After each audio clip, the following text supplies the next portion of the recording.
Welcome to our channel, Ghost Stories, because everybody has one. I'm Stephanie Osteen. I'm Susan Townsend. I'm Sarah Diamond. And we are excited that you're back, and we want to tell you our very scary story. We'd love for you to share with us your scary story, your ghost story, your story of any of the supernatural, Bigfoot, dream encounters, visitations, near-death experiences. So you're welcome to reach out to us. We'd love to hear you. We'd love to have you on. We'll come to you. You can come to us. You can find us at Ghost Stories, because everyone has one on Facebook, and we are sisterghoststories@gmail.com. So reach out to us. We'd love to have you on. So the last video that you saw, I told the story of my first encounter, which was in a hospital when I was on my first job. And then Sarah, I believe you have, one of your first experiences was it your first experience? No, but it's probably the most unexplained, and in my opinion, it was the scariest because it felt so very real. Because it was real. It was real. Yeah. I can't explain it. I was also working in an emergency room. I was practicing as a registered nurse. We were running a code, so we were actually attempting to revive a person. The codes usually run really smoothly in an emergency room because we are trained to be assigned a certain position. You know, somebody does the CPR, someone does meds. So our codes always ran relatively smoothly. This particular code was significant in that it was a very sick person, and it was traumatic to kind of watch. I was at the head of the patient bed, assisting with the respiratory therapist at that time. I looked up and I did see a non-medical staff member standing in the corner of the room. Before the patient got there, or when the patient got there, EMS had notified us that family would be on the way, so to be prepared for that. So we did know family was on the way.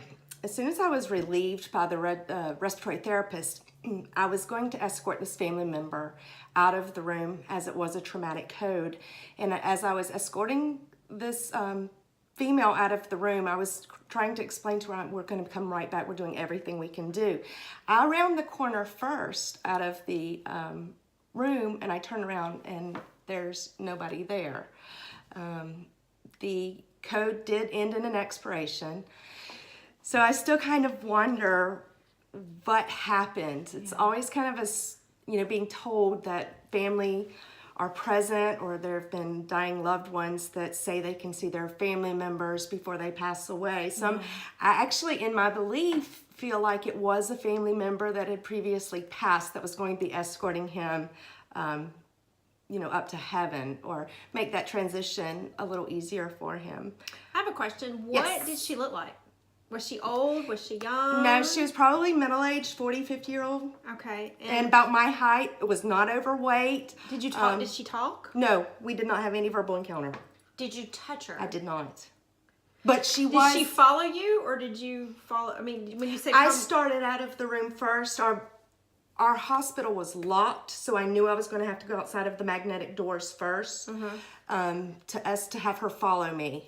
I was talking as I was walking out about, we're doing everything we can. We'll come back and explain everything that happens, but we're doing everything to help your loved one. And she followed you?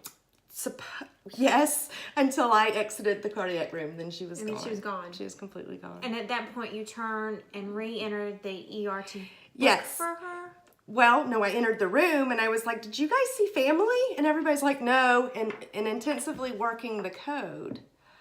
So you don't know that anybody else working the code also saw this? Correct. Wow. That, I have got chill bumps all over my body. Right? It was pretty scary. But that's the most intense, just because it was a visual, unexplained, and there was no transparency, just as real as you and I. Solid mass. Wow. Interesting. Wow. That is wild. It is wild. Pretty wild. See, I love those stories. I mean, there are stories you can't explain, and that's cool. Yeah. That's really cool. I like that. Yeah. So if you have any more stories like that, that's what we want to hear. It doesn't have to be a spooky, scary story. It's just the unexplained. We really want to hear all. I love the escorting stories. So anything like that is great. But thank you for coming back and listening to our stories. We hope we have a very exciting list of guests that we've got lined up that we're excited to come on. And if you have one, please tell us, because so many people have stopped me and said, I can't wait to hear the ghost stories. Yeah.